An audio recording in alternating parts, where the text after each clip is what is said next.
pleased to be here at the 70th Regional Investment Capital Markets Conference. And I want to congratulate the JSC for being consistent with this for such a long time. I gather you're doing this now from 2006.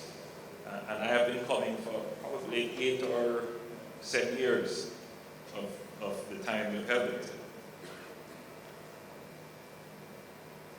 For the past 2 years, however, it has been modified to a hybrid format. And the message from that is, we have to adjust. Indeed, this is the message of the government. Our society must adapt to living with COVID-19. Almost 2 years into the pandemic, we have both the knowledge and the means to protect ourselves. Citizens have access to enough reliable information and resources to assess their own health and risks, as well as their own economic and social circumstances, and make their own personal decisions. Having armed the population with information on how the virus spreads and the infection prevention and control protocols that have proven to be effective, such as I was saying earlier, wearing masks, sanitizing, and physical distancing, and having multiple vaccines widely available, the balance of responsibility for protection now shifts from the government to the individuals and families. It is therefore no longer appropriate or necessary for the government to use crude blanket measures such as lockdowns to shield the population from the virus. These crude measures are designed to restrict movement which spreads the virus.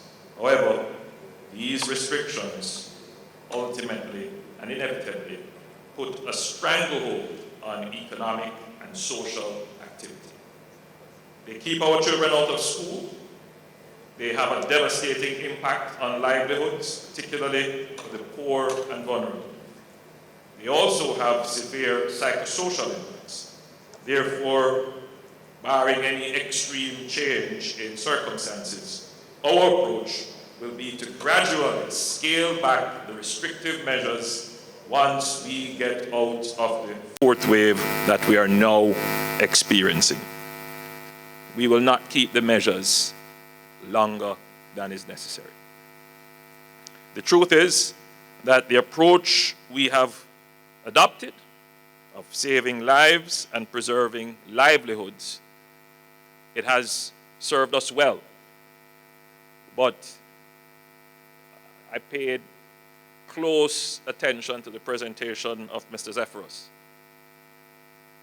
on the outlook, the economic outlook of the United States market and its potential impact on emerging markets.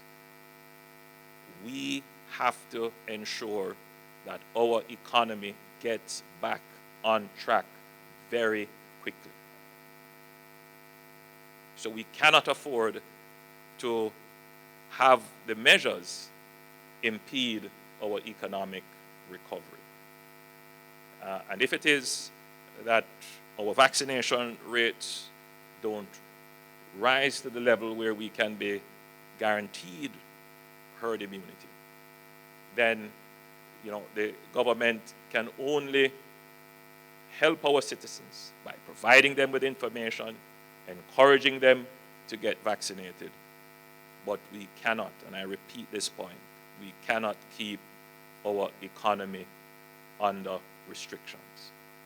So I'm saying this to prepare both the business community, which I'm certain you understand and support the position that I have taken, but to prepare the society generally that in the coming months we will have to start to take down some of the restrictions that are in place. Well, take down more of the restrictions that are in place. And the public should now start to visualize the ending of the DRMA, that is the Disaster Risk Management Act, and the various protocols and restrictions that it underpins. The public should now start to visualize us coming out of the pandemic measures and returning to our full economic capabilities and output.